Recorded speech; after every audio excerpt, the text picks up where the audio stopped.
Hey guys, welcome to a book haul. Why am I doing a book haul randomly today? Well, I just got all ready today. I was nice and clean. I was dressed because we went to an escape room and some lunch with some friends, and we did make it out of the escape room with like 42 minutes. So that was a pretty good record for us. But I just thought, I'm dressed and ready, and I have all these books that were on the shelf that are kind of a hot mess. And in another video soon, we are going to do revamp my shelves, because honestly the books I'm about to show you were mostly not even on the shelf. They were just stacked, just sitting here.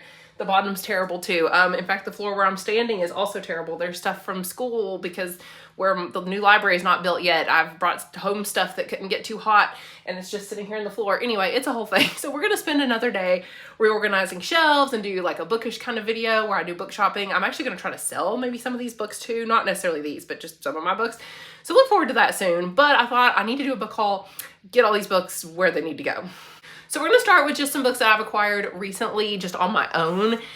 This book, we'll start with this one, is one that I got for free. Somebody gave this to me. They had found it at school and could not figure out who it belonged to. So it was like the last day of school and our assistant principal was like, here, I don't know where this came from. Here's a free book. And I'm like, okay. So I got a free book. I don't know if it's a book I will ever read. I know it's a retelling of like 1001 Nights. I don't know if it's gonna be a series, maybe. I feel like very, very mixed things about it. So is it a fantasy? I think this is a debut novel from what I gather, but I just hear such mixed things. Will I ever have time to read this physically? I don't know, probably not. This might be when I sell at half price books and get some money for it. I don't know, we'll see. Okay, the only other few I bought, most of these I was either like gifted or I got from the school when we discarded them, something like that. But I did buy The Haunting of Hill House by Shirley Jackson.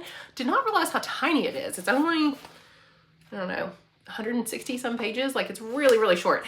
And I know it's kind of a classic, like, haunted house sort of story, I think. The Haunting of Hill House. Yeah, haunted house. Duh, duh, Megan.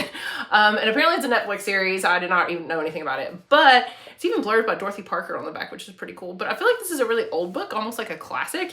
And I thought maybe this Halloween would be a good time to read it, if I have time to read it physically. Yeah, 1959. So maybe I'll read it this fall time and just see if it's any good. And then I also bought randomly at a not a used bookstore, but it's called Peddlers. It's like they have like antiques and just a bunch of junk kind of place, kind of like a big yard sale sort of. But anyway, looked like a brand new copy of A Good Girl's Guide to Murder book 3. I do not own books 1 and 2. I liked books 1 and 2. I like book 1 a lot, A Good Girl's Guide to Murder by Holly Jackson. This is book 3 though, and it's my favorite in the series. And if you just saw my video recently, this is probably my 3rd favorite young adult book of all time ever. It's one of the only ones I've ever given 5 stars to. I loved it so much, and it looks like I got it for $7, which is still kind of a lot for a used book, but it's hardcover. It looks brand new. It's a little kind of crinkled right there. But anyway, I cannot wait to reread this whole series again. I might skim book 2 because I didn't like it quite as much. But this book, it gets off the rails. It's wild, young adult mystery thriller kind of thing. I would say this was more of a thriller than a mystery in this case, because the other ones are mystery. But yeah, this one goes like off the rails, so had to buy that. And then I got this book at the library sale. Our public library has a kind of like yearly book sale, and this was like 50 cents. And it's a brand new looking hardcover book of the month called Mayor of Maxwell Street by Avery Cunningham. I want to say this is her debut. Yeah, this is a debut author. It's like historical, set in the 20s in Chicago. It is definitely not something I would ever read because it's just not my kind of book. I don't read like historical fiction, realistic fiction. That's what this sounds like. It was just so beautiful. Loved the cover, and I'm not gonna lie, when it was 50 cents and I knew I was gonna be taking a bunch of books to try to sell at half price books, I knew I could sell it for more than 50 cents. So I just thought I'd buy this to make money on it. How sad is that? But it's hardcover. And like I said, it just looks so nice. Oh, it's from February of 2024, book of the month. So, I mean, why not, right? But it is also in my book tag, my mid-year book freak out tag, I said it was one of the most beautiful books that I had bought all year because, I didn't buy it. Well, I did. It was like 50 cents, but as we've established. But this color, like my favorite color of green ever. So the last book on here I think I personally actually bought is this one. Christopher Rice, The Moonlit Earth. So this is Anne Rice's son. If you don't know, he's also an author. And Anne Rice, of course, is my favorite author of all time ever. R.I.P. Anne Rice. So sad. Anyway, I've met Christopher Rice as well, and I actually have another book that is signed by him, and I read it, and I did not like it. It was called The Heavens Rise, and I think I'm not going to get rid of it, though, because it's signed, and because just how much I love Anne Rice. I can't sell her son's book either, but this one sounded really different than The Heavens Rise, and it was $3, so here we are. It's only 300 and some pages. Never heard of it, don't know anything about it, but it's, like, look at this cover. It looks sort of, I don't know, sci-fi, but it says it's a thriller. Was it set like California beach? Ooh, maybe it'd be good for the summer. I didn't think it'd be a summer read, but maybe it will. There's a bomb at a high-end Hong Kong hotel. 2 men are seen escaping on security footage. One is Middle Eastern and one's an American man that the main character Megan recognizes. And then there's a trail of explosive secrets that snakes from the beaches of southern Thailand to China's glass skyscrapers. They have to uncover some ties to a mysterious wealthy Saudi family, and she finds herself as part of a deadly conspiracy that strikes terrifyingly close to home. This just sounds like just a fun, good, like, thriller. It sounds very action-y, which is definitely not remotely like his other book that I read. So I'm going to try this one. Maybe I'll even vlog it or something, like reading random books I've never heard of before, because yeah, I've never heard of this. Who knows if it's any good. I did not really like his writing style that much, but I'll give it a go. Okay, next I just have a few books that were given to me. Sorry, there's like stuff in the floor down here. Like literally the old playpen is down here in the floor, and I don't even have anywhere to stand to be facing the, like, in the center of the camera. But I was gifted 3 books since Christmas time. This was actually for Christmas, which was, and it's a book I asked for. This one's Imagineering an American Dreamscape, Genesis, Evolution, and Redemption of the Original Theme Park. So it's nonfiction, and it's about, well, obviously the kind of the evolution of regional theme parks like Kings Island and Six Flags and stuff that's not just Disney, you know, maybe more like seasonal parks that close part of the year, like not your big like Disneylands and stuff like that, which I have plenty of books about those types of parks too. But with how much I love just like regional theme parks or amusement parks, this is, I think, is this self-published? Kind of looks like it because it's got the little thing back here in the back, but does that mean it's self-published? I feel like it does.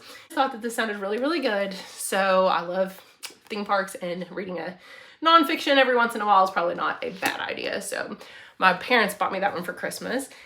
Randomly, my mom also bought me a middle grade book for Christmas called The Lost Library, because she'd heard about it online, by Rebecca Stead and Wendy Mass, 2 authors.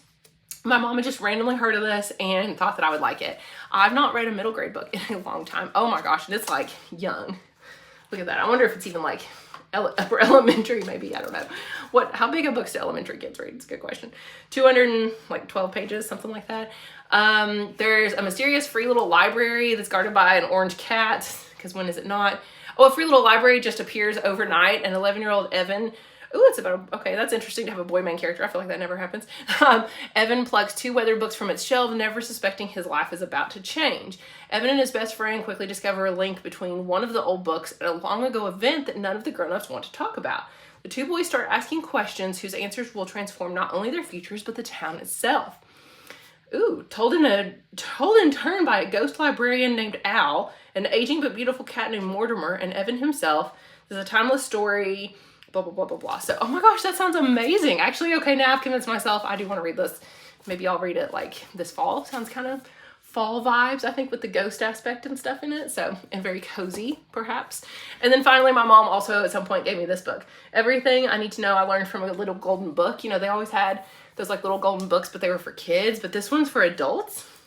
Oh, my mom actually gave it to me a while back. It says it belongs to Megan on her 35th birthday.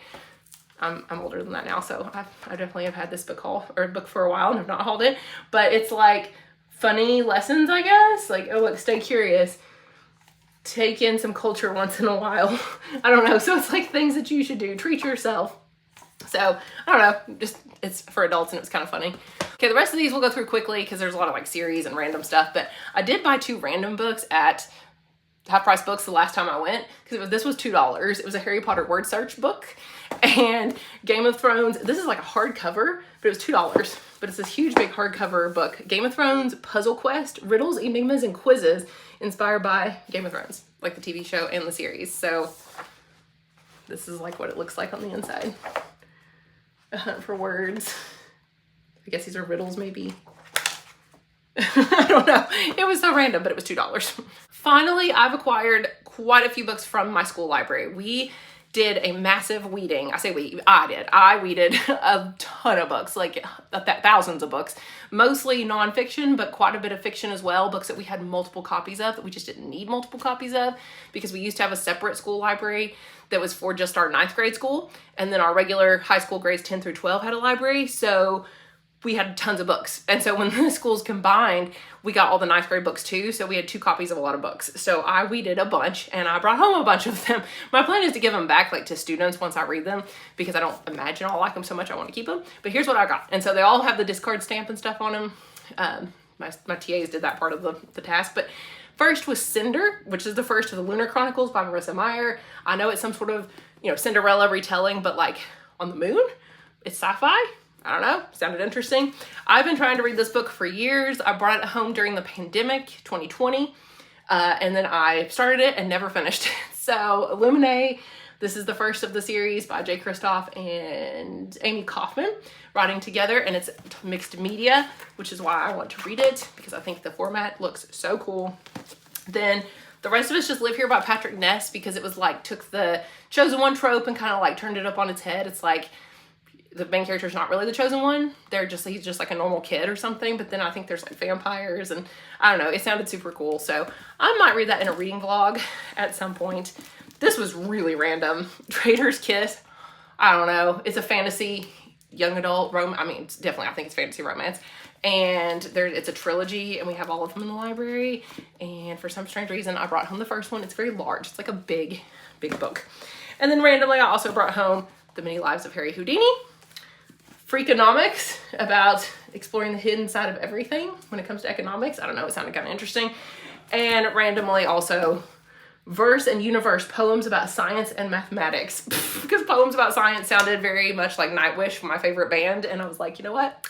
We'll try it. And finally, we have 2 series that I brought home all the books in, mostly, except sort of. The first is the Diviners series. I read the first book, The Diviners. Gosh, I was pregnant. So 2020, I guess.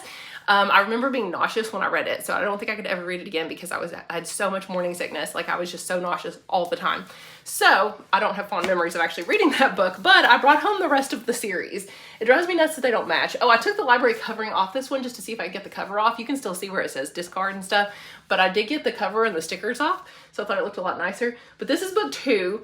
It doesn't really look like the style of book 1, and then these 2 are totally different styles, so it's kind of weird. But then this one is book 3, and then this one is book 4, because I really liked book 1, so clearly I thought I'd like the rest, but it's going to take me a long time to get through these, so I'm just going to, for right now, stick them up here, I think.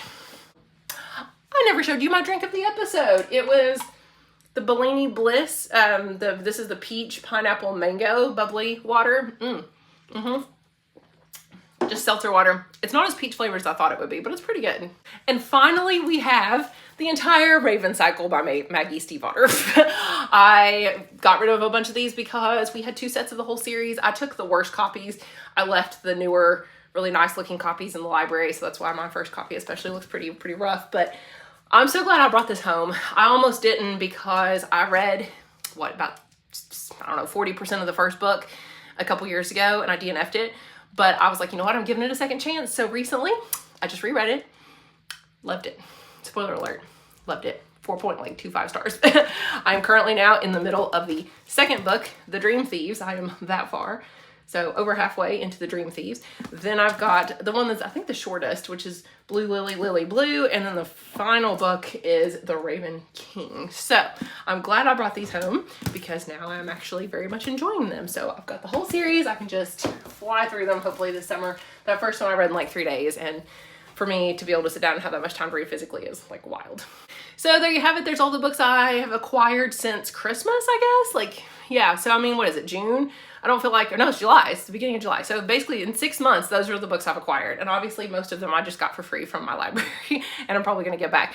So I feel like I did a really, really good job not buying a crazy amount of books because I just don't have time to read physically anymore. So I'm listening to audiobooks all the time now.